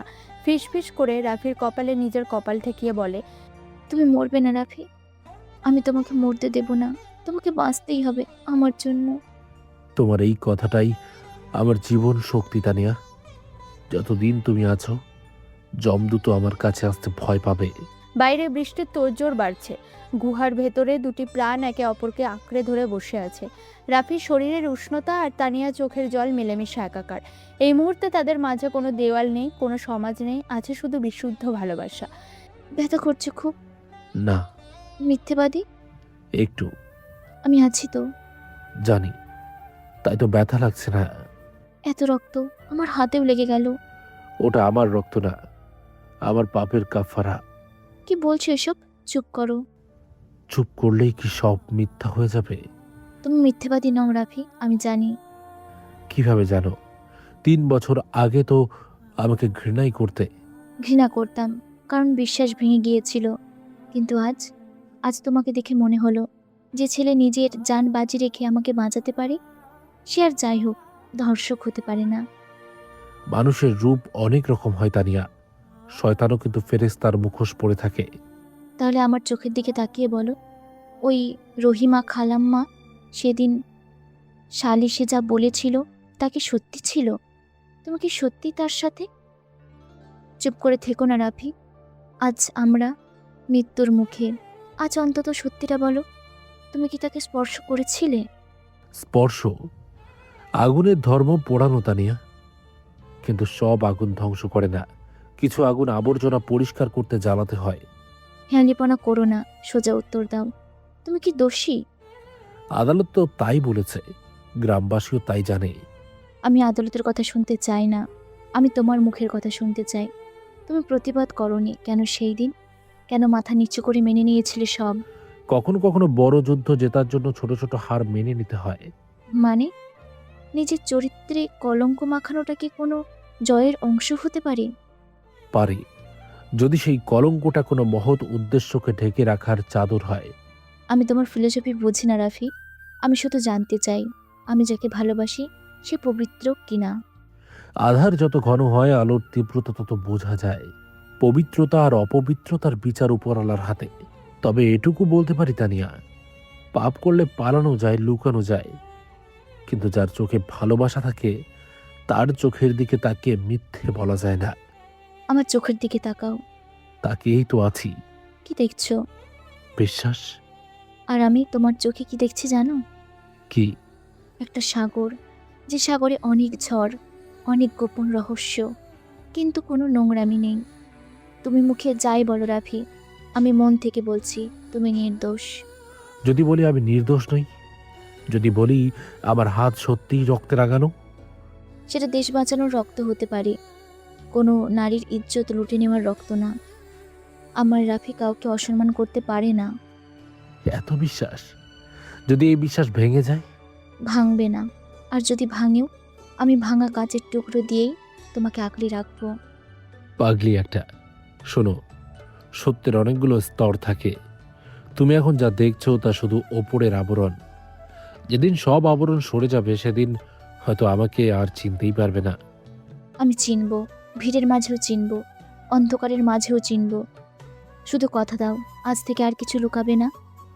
সব কথা বলার সময় এখনো আসেনি, তবে কথা দিলাম যেদিন সময় আসবে সেদিন সবার আগে তুমি জানবে রাফি আসলে কে আর কেন সে ছায়ার আড়ালে বাস করে। ততদিন আমি অপেক্ষা করব, ছায়ার সাথেই থাকব। ছায়া কিন্তু বড় একলা তানিয়া। তুমি আছো তো, আমরা দুজন মিলে একলা ভাব দূর করে দেব। কিছুক্ষণ পর বৃষ্টি কিছুটা কমে এসেছে, কিন্তু বিপদের মেঘ কাটেনি। হঠাৎ জঙ্গলে নীরবতা ভেঙে সাইরেনের শব্দ শোনা গেল। পুলিশের গাড়ির নীল লাল আলোয় জঙ্গলটা ঝলসে উঠল, সাথে অনেক মানুষের কোলাহল। ইন্সপেক্টর সাহেব, এদিকে। আমি দেখেছি ওই গুহার ভেতরে ঢুকেছে। দুইজনের নোংরামি করছে ওখানে। ধরেন ওদের, ও আমারে মারার চেষ্টা করেছে। রাফি কান খাড়া করলো। সে বুঝতে পারলো তারা ঘিরে ফেলেছে, পালানোর আর পথ নেই। আর পালালে তানিয়ার বদনাম হবে। রাফি তানিয়াকে নিজের থেকে একটু সরিয়ে দিয়ে বলে, তানিয়া শোনো, পুলিশ এসেছে, তোমাকে এখন শক্ত হতে হবে। পুলিশ? ওরা তোমাকে ধরে নিয়ে যাবে রাফি, ওরা তোমাকে মেরে ফেলবে। কিচ্ছু হবে না, কিন্তু একটা কথা মনে রেখো, ওরা যাই বলুক তুমি প্রতিবাদ করবে না। তুমি শুধু বলবে ওরা তোমাকে তুলে এনেছিল, আমি বাঁচিয়েছি, এর বেশি কিছু না। পুলিশ ইন্সপেক্টর জাহাঙ্গীর হ্যান্ড মাইকে বলেন, রাফি, চারপাশ থেকে ঘিরে ফেলা হয়েছে, স্যারেন্ডার করো। তুমি এবার কিডন্যাপ আর অ্যাটেম্প টু মার্ডারের কেসে ফেসে গেছ, হাত তুলে বেরিয়ে এসো। না, আমি সত্যি বলবো, সাজিদ একটা পশু। চুপ, একদম চুপ। ওরা সব কেনা গোলাম। তুমি সত্যি বললে ওরা প্রমাণ লোপাট করে দেবে। আমাকে বিশ্বাস করো তানিয়া, আমাকে জেলে যেতে দাও, এটাই এখন বাঁচার একমাত্র পথ। আমি তোমাকে ছাড়া যাব না। তোমাকে যেতেই হবে, আমাদের ভবিষ্যতের জন্য চলো। রাফি দুহাত মাথার উপর তুলে গুহা থেকে বেরিয়ে এলো। তানিয়া তার পেছনে ভয়ে কাঁপছে। পুলিশ সাজিদ দিকে বন্দুক তাক করে আছে। সাজিদ দূরে দাঁড়িয়ে শয়তানের মতো হাসছে। পুলিশ ইন্সপেক্টর এগিয়ে এসে রাফির হাতে হাত করা পড়াতে পড়াতে বলে, আবার কি দরকার ছিল রাফি এসব করার? এবার তো জীবনটা জেলে পচবে। রাফি কোনো বাধা দিল না। হাত করা পড়ার সময় সে ইন্সপেক্টরের চোখের দিকে তাকালো। তারপর খুব নিচু স্বরে, যা শুধু ইন্সপেক্টর শুনতে পেল, বলল, black mamba 303, inform headquarters immediately. Inspector Jahangir চমকে উঠলেন। তার হাতটা কেঁপে উঠল। তিনি রাফির মুখের দিকে হাঁ করে তাকিয়ে রইলেন। ব্ল্যাক মাম্বা 303, এটা তো সর্বোচ্চ সিকিউরিটি ক্লিয়ারেন্সের কোড। এই গ্রামের ছিচকে আসামি এটা জানলো কি করে? তুমি কে? শুধু মেসেজটা পৌঁছে দিন, বাকিটা সময় বলবে। পুলিশ রাফিকে টেনে ভ্যানে তুলল। তানিয়া দৌড়ে যেতে চাইলো, কিন্তু মহিলা পুলিশ তাকে আটকে দিল। রাফি, রাফি। রাফি ভ্যানের জালের ভেতর থেকে তানিয়ার দিকে তাকিয়ে মনে মনে বলে, কেঁদো না তানিয়া, এই জেলখানা আমার শেষ ঠিকানা নয়, এটা শুধু ঝড়ের আগের নীরবতা। আমি আসছি মেজর রাফি হয়ে। পুলিশ ভ্যান চলে গেল। তানিয়া বৃষ্টির কাদার মধ্যে বসে পড়ল। দূরে বিদ্যুৎ চমকালো। সাজিদ ভাবছে সে জিতেছে, কিন্তু সে জানে না সে আসলে নিজের মৃত্যু পরোয়ানা নিজেই সই করেছে। পরের দিন সকাল 10টা। কাল রাতে ঝড়ের পর তানিয়াদের বাড়িটা যেন এক মৃত্যুপুরী। তানিয়া সোফায় গুটিসুটি মেরে বসে আছে, চোখে জল শুকিয়ে গেছে। মাস্টারমশাই জানলার দিকে তাকিয়ে পাথরের মতো বসে আছেন। বাইরের পৃথিবীটা আজ বড় নিষ্ঠুর মনে হচ্ছে। এমন সময় উঠোনে ভারী জিপ গাড়ির শব্দ হলো। আবার কারা এলো? পুলিশ? আব্বা, আমি আর কোথাও যাব না। ওরা আমাকে নিয়ে যাবে না তো? দরজা ঠেলে ঘরে ঢুকলেন এলাকার চেয়ারম্যান সাহেব, সাথে তার পিএ। চেয়ারম্যানের মুখে এক বিচিত্র হাসি, যেন তিনি কোনো শোক সংবাদ দিতে নয়, বিজয় উৎসব করতে এসেছেন। তিনি সোফায় বসতে বসতে পান চিবানো মুখে বলেন, কি মাস্টার সাহেব, শরীরটা ভালো তো? কাল রাতে যা ঝড় গেল, ভাবলাম একটু খোঁজ নিয়ে যাই। আমার মেয়েটা নির্দোষ চেয়ারম্যান সাহেব, সাজিদ ওকে তুলে নিয়ে গিয়েছিল, আপনারা ওকে বাঁচান। পুলিশ কেসটা তুলে দিতে বলেন। কেস তো আমি ভুলেই নিতে পারি, পুলিশ তো আমার হাতের ইশারায় চলে, কিন্তু মাস্টার, সমাজের মুখ তো বন্ধ করতে পারবো না। কালকের ঘটনার পর তোমার মেয়ের যা বদনাম হয়েছে, কেউ আর তাকে বিয়ে করবে না। ছি ছি, জেলের আসামির সাথে রাত কাটানো মেয়ে। রাফি আমাকে বাঁচিয়েছে, ও আসামি হতে পারে, কিন্তু আপনাদের মতো শয়তান না। চুপ, বেয়াদব মেয়ে, বাপের সামনে বড় বড় কথা। শোনো মাস্টার, আমি দয়ালু মানুষ। আমার ছেলে সাজিদ একটু চঞ্চল হতে পারে, কিন্তু ও তানিয়াকে খুব পছন্দ করে। আমি ওদের বিয়ে দিতে রাজি। তবে তবে কি? শর্ত একটাই, তোমার এই নদীর পার ঘেঁষা পুরনো যেই আমবাগানটা আছে সেটা আমাকে দিতে হবে। ওটা আমার ছেলের বিয়ের যৌতুক হিসেবে চাই। আমবাগান? ওই পতিত জমিটা দিয়ে আপনারা কি করবেন? সেটা আমাদের ব্যাপার। ওখানে আমরা সমাজ সেবা করব। আব্বা, তুমি বুঝতে পারছো না? ওরা আমাকে চায় না, ওরা জমিটা চায়। ওই বাগানটা বর্ডারের 0 পয়েন্টের একদম কাছে। ওটা পেলেই ওরা নিরাপদে অস্ত্র আর ড্রাগস পাচার করতে পারবে। সাজিদ আমাকে বলেছিল, ও বলেছিল বর্ডারের উপর থেকে ট্রাক ঢুকবে। বেশি বুঝিস তুই মাস্টার। সোজা কথা বলি, এই দলিলে সাইন করবি। কাল সকালে কেস ডিসমিস। আর যদি না করিস, কালকে রাতে তোর মেয়ের জেলে কাটাবে রাফির সহযোগী হিসেবে। ড্রাগস পাচারের কেসে এমনভাবে ফাঁসাবো যে লাশটা খুঁজে পাবি না। শুধু এই জমির জন্য, শুধু এই মাটির টুকরোর জন্য তোমরা আমার মেয়ের জীবনটা নরক বানালে, তাই না? তোমরা মানুষ না, পিশাচ। মানুষ পিশাচ বুঝি না। সন্ধ্যা 6টার মধ্যে দলি সই চাই, নইলে কাল সকালে তোর মেয়ের নাম খবরের কাগজে আসবে মাদক সন্ত্রাসী হিসেবে। ভাবিয়া করিও কাজ। আব্বা, সাইন করে দাও। তা দাদুর ভিটে মা, ওটা আমি ওই শয়তানদের হাতে তুলে দিব। ভিটে গেলে ভিটে হবে, কিন্তু রাফিকে ওরা মেরে ফেলবে আব্বা। রাফি আমাকে বাঁচিয়েছে, এখন আমাদের পালা। চেয়ারম্যান চলে গেলেন। মাস্টারমশাই ধপ করে সোফায় বসে পড়লেন। তানিয়া বাবার পায়ের কাছে বসে পড়ল। তার মনে হচ্ছে সে কোনো দাবার বোর্ডের গুটি, যাকে সবাই নিজের প্রয়োজনে ব্যবহার করছে। অন্যদিকে থানার হাজতখানা, ভ্যাপসা গরম আর প্রস্রাবের গন্ধে দম বন্ধ হয়ে আসার জোগাড়। রাফি হাজতের এক কোণে বসে আছে। তার কপালে তানিয়ার বেঁধে দেওয়া ওড়নাটা এখনও আছে। অন্য আসামিরা তাকে সমীহ করে দূরে বসে আছে। হঠাৎ থানার বড়বাবু ইন্সপেক্টর জাহাঙ্গীর হন্তদন্ত হয়ে হাজতখানার দিকে এলেন। কনস্টেবলকে ধমক দিয়ে বলেন, সবাই বাইরে যা, কেউ যেন এই করিডোরে না আসে, কুইক। কনস্টেবলরা চলে যেতেই জাহাঙ্গীর চাবি দিয়ে হাজতের দরজা খুললেন। তিনি ভেতরে ঢুকে ঘাম মুছলেন। তার হাত কাঁপছে। তিনি সোজা হয়ে দাঁড়িয়ে রাফিকে একটা স্যালুট দিলেন। স্যার, সরি স্যার, আমি ঘুণাক্ষরেও জানতাম না ফ্যান্টম 5 এর মেজর রাফি আপনি। হেডকোয়ার্টার থেকে এইমাত্র কনফার্মেশন এসেছে। ডিজি স্যার নিজে ফোন করেছিলেন। আমি কি আপনাকে এখনই রিলিজ করে দেব? রাফি ধীরে ধীরে উঠে দাঁড়ালো। তার শরীরে আর সেই অসহায় মার খাওয়া ভাব নেই। তার মেরুদণ্ড সোজা, কাঁধ চওড়া। চোখের দৃষ্টিতে এমন এক ব্যক্তিত্ব ফুটে উঠল যা দেখে ইন্সপেক্টর জাহাঙ্গীর মাথা নিচু করে ফেললেন।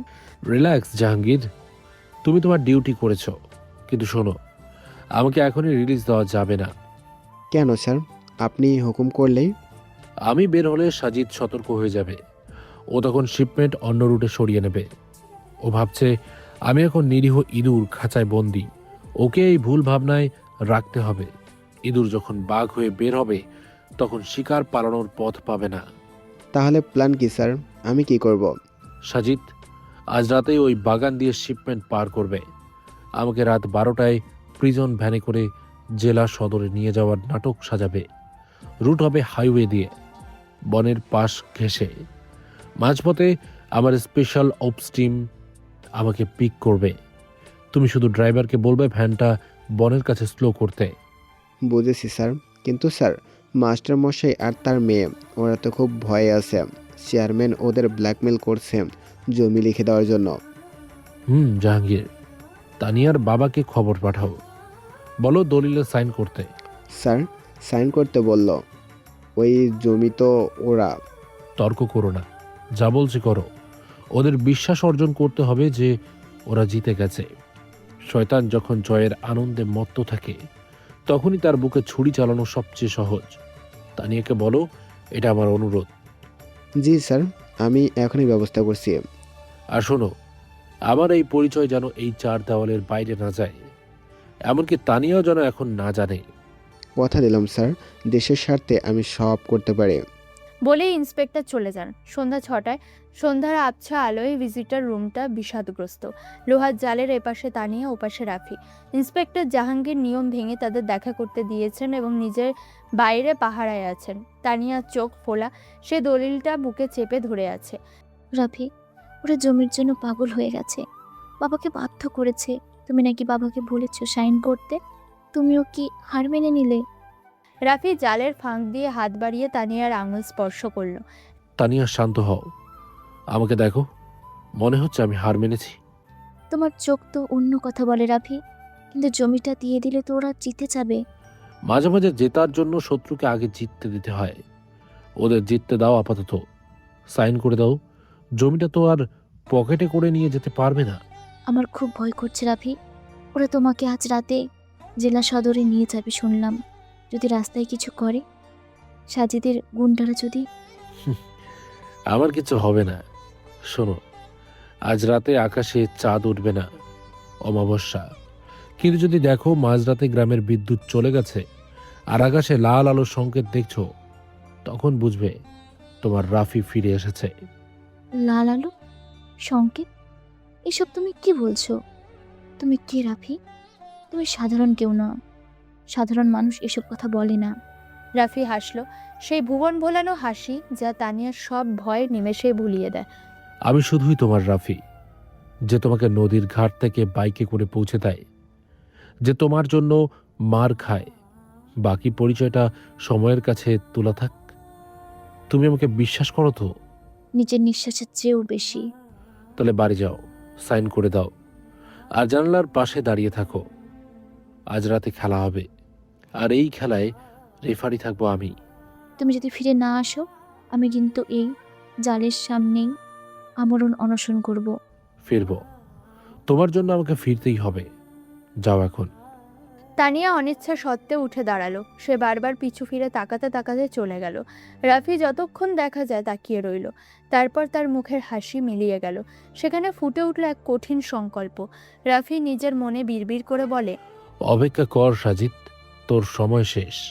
সেদিনই রাত 11টায়, শীতের রাত, কুয়াশায় হাইওয়ে ঢাকা পড়েছে। পুলিশের প্রিজন ভ্যানটা হেডলাইট জ্বালিয়ে এগিয়ে চলেছে। ড্রাইভার এবং ইন্সপেক্টর জাহাঙ্গীর সামনে বসা, পেছনে রাফি একা। তার হাতে হাতকড়া নেই, জাহাঙ্গীর খুলে দিয়েছেন। ভ্যানটি বনের পাশ ঘেঁষে যাওয়া রাস্তায় ঢুকতে গতি কমে গেল। Timing perfect. ভ্যানটা থামলো। চারপাশের জঙ্গল যেন নিস্তব্ধ। হঠাৎ চারদিক থেকে খসখস শব্দ। কালো পোশাক পরা, নাইট ভিশন গগলস লাগানো 4জন ছায়ামূর্তি ভ্যানের চারপাশ ঘিরে ফেলল। তাদের হাতে অত্যাধুনিক MP5 সাবমেশিন গান। একজন কমান্ডো ইশারায় ভ্যানের পেছনে দরজা খোলার নির্দেশ দিল। ভ্যানের পেছনে দরজা খুলল। রাফি বেরিয়ে এলো। তার পরনে কয়েদির পোশাক। কমান্ডো লিডার এগিয়ে এসে একটা স্যালুট দিল। তারপর একটা কালো ডাফেল ব্যাগ রাফির দিকে বাড়িয়ে দিল। Major ignore is ready to hunt. Good job. Jahangir, তুমি এখান থেকে সোজা থানায় যাও। রিপোর্ট করবে যে আসামি পালিয়েছে, কোনো সন্দেহ যেন না হয়। জি স্যার, আল্লাহ ভরসা। রাফি ভ্যানের আড়ালে গিয়ে দ্রুত পোশাক পাল্টাতে লাগলো। কয়েদির পোশাক খুলে সে পরল কালো tactical gear, bulletproof vest আর থাই হোলস্টারে নাইফ। তার প্রিয় স্নাইপার রাইফেলটা হাতে তুলে নিয়ে সে যখন ঘুরল, তখন সে আর গ্রামের রাফি নেই, সে এখন মেজর রাফি। সে রাইফেলের স্কোপ চেক করতে করতে বলে, team status report. Perimeter secure. গ্রামের পাওয়ার গ্রিড হ্যাক করা হয়েছে। আপনার হুকুমে ব্ল্যাকআউট হবে। Copy that. সাজিদ ভাবছে ও রাজা, কিন্তু ও জানে না ও আসলে দাবার বোর্ডে চেকমেট হয়ে আছে। Team move out, silent mode, let's burn the shadows. Rafi এবং তার টিম অন্ধকারের সাথে মিশে গেল। কুয়াশার চাদর তাকে ঢেকে ফেলল। দূরে গ্রামের দিকে তাকিয়ে রাফি একবার তানিয়ার কথা ভাবল। আর কিছুক্ষণ তানিয়া, তারপর সব মিথ্যার অবসান হবে। রাত 1টায় মাস্টারমশাইয়ের সেই আমবাগান। অমাবস্যার রাত। নদীর ওপার থেকে আসা হিমেল বাতাসে আমবাগানটা কেঁপে কেঁপে উঠছে। দূরে শিয়ালের ডাক শোনা যাচ্ছে। নদীর ঘাটে একটা ইঞ্জিন চালিত ট্রলার ভিড়েছে। ট্রলারের শব্দ যাতে গ্রামে না যায় তাই ইঞ্জিন বন্ধ করে দাঁড় বেয়ে কিনারায় আনা হয়েছে। সাজিদ এবং তার কয়েকজন বিদেশি বায়ার সেখানে দাঁড়িয়ে। ট্রলার থেকে ভারী কাঠের বাক্স নামানো হচ্ছে। সিগারেটে টান দিয়ে ধোঁয়া ছেড়ে বলে, জলদি নামা, রাত 1টা বাজে। পুলিশ পেট্রোল আসার আগে মাল ট্রাকে লোড করতে হবে। এই রুট ক্লিয়ার করতে আমাকে অনেক টাকা খরচা করতে হয়েছে। সাজিদ ভাই, মাল সব ঠিক আছে তো? একে 47 আর গ্রেনেড, পেমেন্ট রেডি। সাজিদের জবান আর বন্দুকের গুলি কখনো মিস হয় না, চেক করে নাও। বাগানের মাঝখানে একটা বড় আম গাছের সাথে মাস্টারমশাই এবং তানিয়াকে পিঠ মরা করে দড়ি দিয়ে বেঁধে রাখা হয়েছে। তাদের মুখে টেপ লাগানো ছিল। সাজিদ সেটা টান দিয়ে খুলে ফেললো। মাস্টারমশাই ভয়ে কাঁপছেন, কিন্তু তানিয়ার চোখ স্থির। সে আকাশের দিকে তাকিয়ে আছে। সাজিদ পিস্তলটা আঙুলে ঘোরাতে ঘোরাতে ওদের সামনে এসে বলে, কি খবর শ্বশুরমশাই? দলিলে তো সাইন করিয়ে নিলাম। এখন ভাবছি আপনাদের কি করা যায়। সাক্ষী রেখে তো কোনো লাভ নেই। পুলিশকে গিয়ে যদি বলে দেন। আমাদের ছেড়ে দাও বাবা, আমরা কাউকে কিছু বলবো না। তুমি তো জমি পেয়েই গেছো। ছেড়ে দেব? এত সহজ? আরে জমি তো পেলাম, কিন্তু তানিয়াকে তো পেলাম না। তাই ভাবছি আজ এই ট্রলারে তোমাদের দুজনকে তুলে দেব। মাঝ নদীতে হাত পা বেঁধে ফেলে দেওয়া হবে। কেউ জানবেও না তোমাদের কোথায় হারিয়ে গেছে। তুই মানুষ না, জানোয়ার। আল্লাহ তোকে ছাড়বে না সাজিদ, তোর পতন খুব কাছে। আল্লাহ? এই আমবাগানে আল্লাহ নেই রে তানিয়া। এখানে শুধু সাজিদ আর তার বন্দুক আছে। আর তোরে প্রেমিক, সে তো এখন প্রিজন ভ্যানে করে জেলে যাচ্ছে। তাকে বাঁচানোর কেউ নেই। তুই ভুল করছিস, রাফি একা না, আরও জেলে যাচ্ছে না, ও শিকারে বেরিয়েছে। মানে পাগল হয়ে গেছিস ভয়ে? ওই ভিখারি আমাকে ধরবে? তানিয়া আর কোনো কথা বলল না। সে আকাশের দিকে তাকালো। হঠাৎ গ্রামের দিক থেকে জেনারেটরের একটানা শব্দ বন্ধ হয়ে গেল। পুরো গ্রাম, এমনকি এই আমবাগানের হ্যালোজেন লাইটগুলো ধপ করে নিভে গেল। নিকষ কালো অন্ধকার, শুধু নদীর পানি ছলছল করছে। লাইট গেল কেন? জেনারেটর কে বন্ধ করলো? রতন, টর্চ জ্বালা জলদি। খেলা শুরু হয়ে গেছে সাজিদ। অন্ধকারের মধ্যে হঠাৎ আকাশের এক কোণে একটা লাল রঙের সিগন্যাল ফ্লেয়ার জ্বলে উঠল। সেই লাল আলোয় পুরো আমবাগানটা রক্তবর্ণ ধারণ করলো। তানিয়ার মুখে হাসি ফুটল। রাফি এসেছে। লাল আলোটা নিভে যাওয়ার আগেই আমবাগানের নিস্তব্ধতা ভেঙে একটা অদ্ভুত শব্দ হলো। গুলির শব্দ নয়, বাতাস ছিঁড়ে কিছু একটা যাওয়ার শব্দ। শো শো করে খস করে পড়ল। এক পাহারাদার সাজিদের ঠিক পাশে দাঁড়িয়েছিল। ভাইজান, কিছু একটা। কথা শেষ হওয়ার আগেই একজন পাহারাদারের কপালে একটা ছোট্ট লাল ফুটো হলো। সে কোনো শব্দ না করেই কলার গাছের মতো মাটিতে লুটিয়ে পড়ল। সাইলেন্সার লাগানো স্নাইপার শট। কে কে ওখানে? রতন, ফায়ার কর, চারদিকে ফায়ার কর। কাকে মারবো ভাইজান? কিছু তো দেখা যায় না। ভূত নাকি? উত্তর এলো না। শুধু অন্ধকারের ভেতর থেকে 4-5টা টিনের কৌটার মতো বস্তু গড়িয়ে এলো তাদের পায়ের কাছে। হঠাৎ ধুম করে শব্দ হলো এবং মুহূর্তের মধ্যে সাদা ধোঁয়ায় পুরো এলাকা আচ্ছন্ন হয়ে গেল। ধোঁয়ার কারণে এক হাত দূরের জিনিসও দেখা যাচ্ছে না। আমার চোখ। রতন, মালগুলো রক্ষা কর। ধোঁয়ার ভেতর থেকে শোনা গেল হাড় ভাঙার মর্মর শব্দ আর গুন্ডাদের আর্তনাদ। রাফির টিমের এক কমান্ডো বলে, target down, moving to target 2। সামনে আয়, সাহস থাকে তো সামনে আয়। কাপুরুষের মতো লুকিয়ে আছিস কেন? সাজিদের গুলি লক্ষ্যভ্রষ্ট হয়ে গাছের গায়ে লাগছে। ধোঁয়ার আড়ালে রাফির কমান্ডোরা নাইট ভিশন গগলস ব্যবহার করে নিখুঁতভাবে এক একজন গুন্ডাকে ঘায়েল করছে। কেউ মারা যাচ্ছে না, কিন্তু এমনভাবে আহত হচ্ছে যে আর ওঠার ক্ষমতা নেই। কিছুক্ষণ পর ধোঁয়া ধীরে ধীরে কমতে শুরু করেছে। বাগানের দৃশ্য এখন যুদ্ধক্ষেত্রের মতো। ট্রলারের কাছে বিদেশি বায়াররা হাত তুলে হাঁটু গেড়ে বসে আছে। সাজিদের সব সাঙ্গপাঙ্গ মাটিতে পড়ে কাতরাচ্ছে। শুধু সাজিদ একা দাঁড়িয়ে আছে, তার পিস্তলের ম্যাগাজিন খালি। সে ভয়ে ঠকঠক করে কাঁপছে। কে তোরা? র্যাব? পুলিশ? আমি চেয়ারম্যানের ছেলে, আমাকে ছুলে খবর আছে। ধুলো ও ধোঁয়ার ভেতর থেকে ভারী বুটের শব্দ শোনা গেল, ধূপ ধূপ ধূপ করে। এক দীর্ঘদেহী ছায়ামূর্তি ধীরে ধীরে এগিয়ে আসছে। তার পরনে কালো ট্যাকটিক্যাল গিয়ার, মুখে কালো মাস্ক, হাতে অত্যাধুনিক মডিফাইড অ্যাসল্ট রাইফেল। সাজিদ পিছিয়ে গিয়ে গাছের সাথে ধাক্কা খেলো। কে তুই? ছায়ামূর্তিটি সাজিদের সামনে এসে দাঁড়ালো। তারপর ধীরে ধীরে মুখের মাস্কটা খুললো। ছাদের আবছা আলোয় সেই মুখটা স্পষ্ট হলো। রাফি। কিন্তু এ সেই গ্রামের শান্ত শিষ্ট রাফি নয়। এর চোখে মায়া নেই, আছে ইস্পাত কঠিন দৃষ্টি। তুই তুই পুলিশ নিয়ে আসিসনি? তুই তো...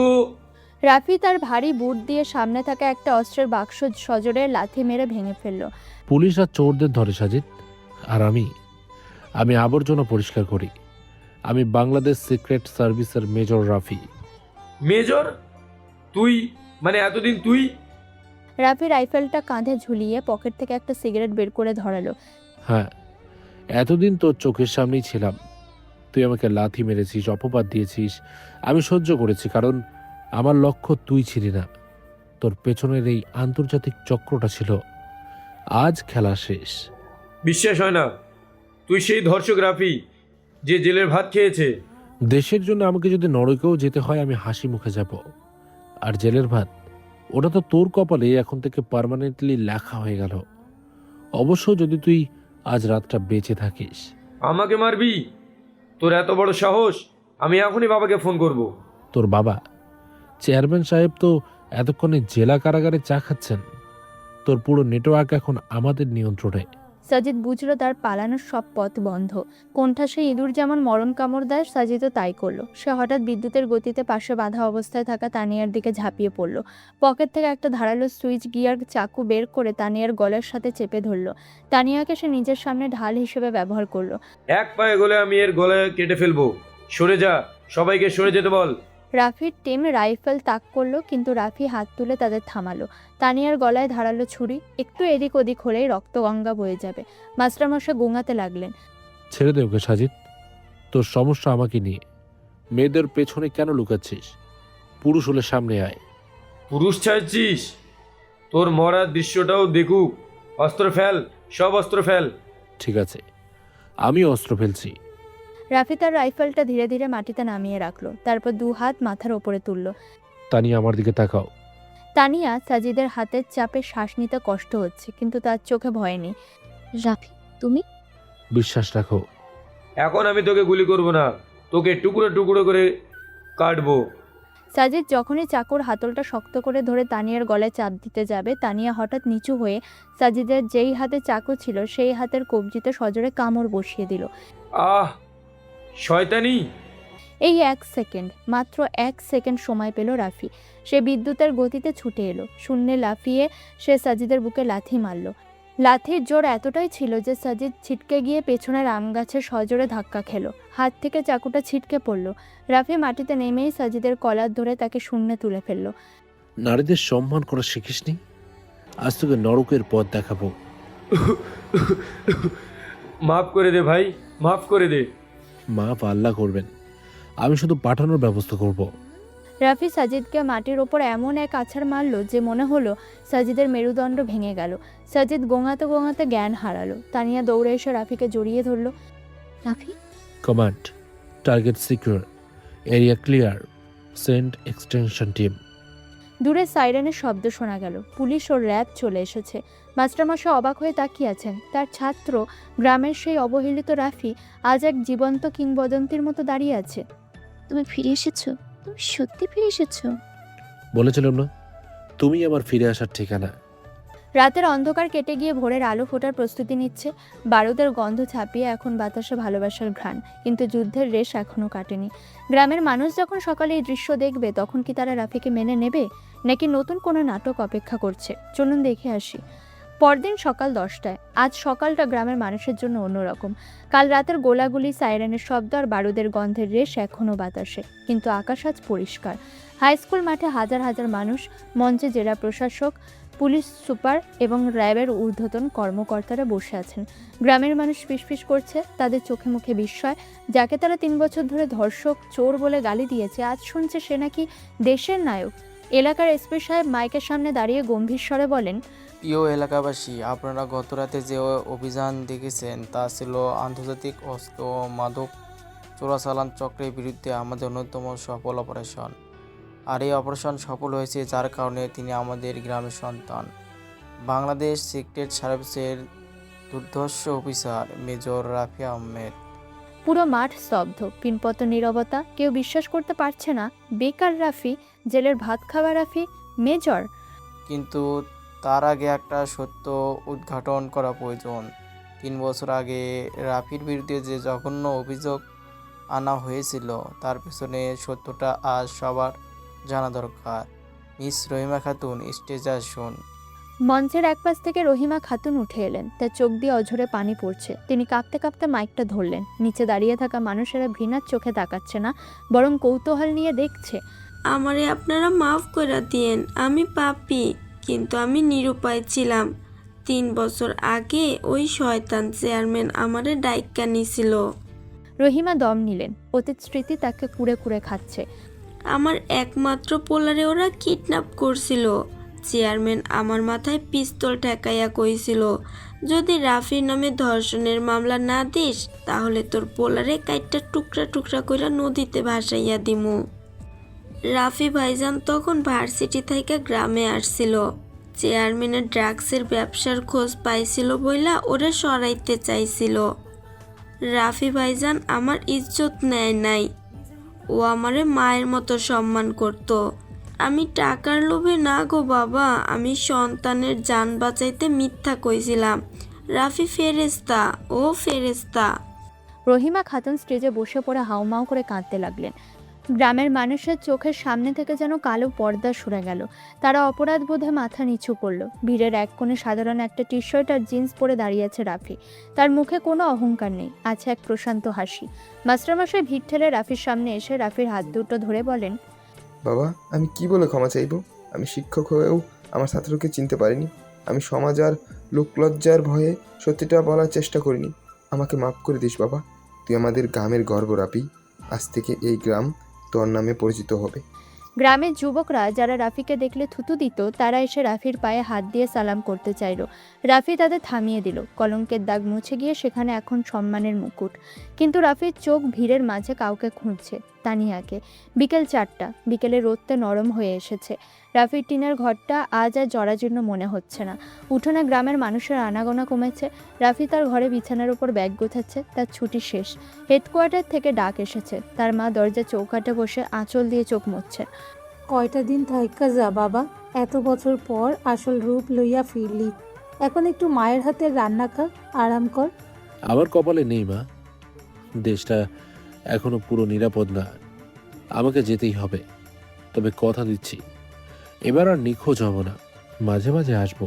হঠাৎ ঝড়ের বেগে ঘরে ঢুকলো তানিয়া। তার চুলগুলো এলোমেলো। দৌড়ে আসার কারণে বুক ওঠানামা করছে। তার হাতে সেই পুরনো কাঠের পুতুলটা। দরজায় দাঁড়িয়ে রাগান্বিত স্বরে বলে, তুমি চলে যাচ্ছ? একবার বলার প্রয়োজন মনে করলে না? নাকি মেজর সাহেবের কাছে সাধারণ মানুষের বিদায়ের কোনো দাম নেই? তানিয়া, আমি আসলে তোমাকে ফেস করতে চাইছিলাম না। বিদায় বলাটা আমার জন্য যুদ্ধের চেয়েও কঠিন। কেন কঠিন? তুমি তো পাথর, পাথরের আবার কষ্ট হয় নাকি? পাথর হতে হয় তানিয়া। আমার জীবনটা অনিশ্চিত। আজ আছি, কাল হয়তো কোনো বর্ডারে লাশ হয়ে পড়ে থাকবো, বা এমন পঙ্গু হয়ে ফিরবো যে তুমি চিনতেও পারবে না। তোমাকে এই অনিশ্চয়তার মধ্যে, এই বারুদের গন্ধের মধ্যে জড়াতে চাই না। তুমি মাস্টার মশাইয়ের মেয়ে। তোমার জীবনটা ফুলের মতো সুন্দর হওয়া উচিত। চুপ, একদম চুপ। কে ঠিক করে দেবে আমার জীবন কেমন হবে? তুমি? যে মানুষটা পুরো দেশের সুরক্ষা দিতে পারে, সে তার বউয়ের সুরক্ষা দিতে পারে না। আমি রাজকীয় জীবন চাই না মেজর সাহেব। আমি কোনো সুখের সংসার চাই না। আমি শুধু আমার রাফিকে চাই, যে রাফি ঝড়ের রাতে আমাকে বাইকে করে বাড়ি পৌঁছে দেয়, যে রাফি মার খেয়েও আমার দিকে তাকিয়ে হাসে। কিন্তু তানিয়া, আর্মি অফিসারের বউ হওয়া সহজ না। প্রতিক্ষণে মনে হবে এই বুঝি দুঃসংবাদ এলো। তুমি কি পারবে সেই চাপ নিতে? তানিয়া রাফির কলার ধরে নিজের দিকে টেনে ধরে বলে, তুমি যদি বর্ডারে দাঁড়িয়ে বুকে গুলি নিতে পারো, আমি ঘরে বসে সেই গুলি খাওয়ার সংবাদ শোনার সাহস রাখতে পারি। প্রেম করেছে কি পুতুল খেলার জন্য? আমি তোমার ঢাল হতে চাই রাফি, বোঝো না? রাফি তানিয়া চোখের দিকে তাকালো। সেই চোখে কোনো ভয় নেই, আছে অগাধ বিশ্বাস আর জেদ। এই প্রথম রাফি তার আবেগের কাছে, তার যুক্তির কাছে হার মানল। সে বুঝলো এই মেয়েটি সাধারণ নয়, এ তার যোগ্য অর্ধাঙ্গিনী। আমি জিততে শিখেছি, হারতে শিখিনি। কিন্তু আজ তোমার কাছে হেরে গেলাম, আর এই হারটা আমার জীবনের সেরা জয়। তাহলে নিয়ে যাবে তো আমাকে? নিয়ে যাব না মানে? আমার পোস্টিং এখন পাহাড়ে। ওখানের কোয়ার্টারে বারান্দা আছে। তুমি গাছ লাগাবে বলেছিলে না? মনে আছে তোমার? আমার সব মনে থাকবে।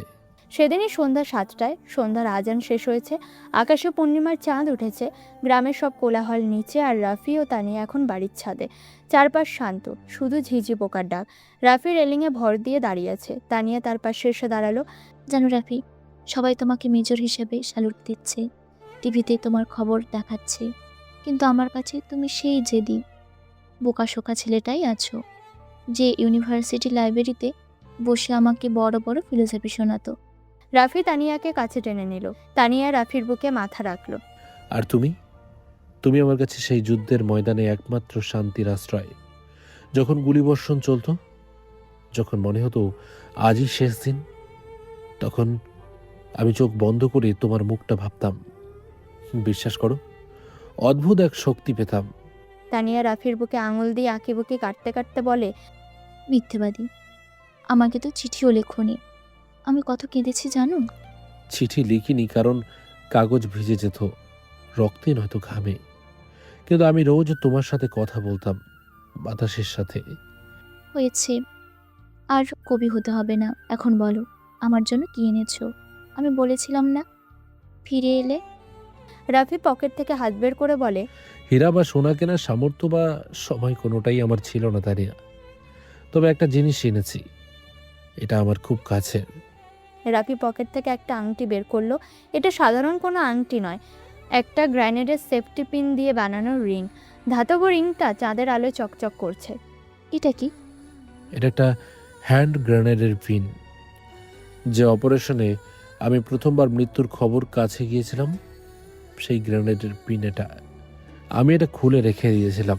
ভেবেছিলাম যদি বেঁচে ফিরি, তবে যাকে আমি আমার জীবনের চেয়েও দামি মনে করি তাকে এটা দেব।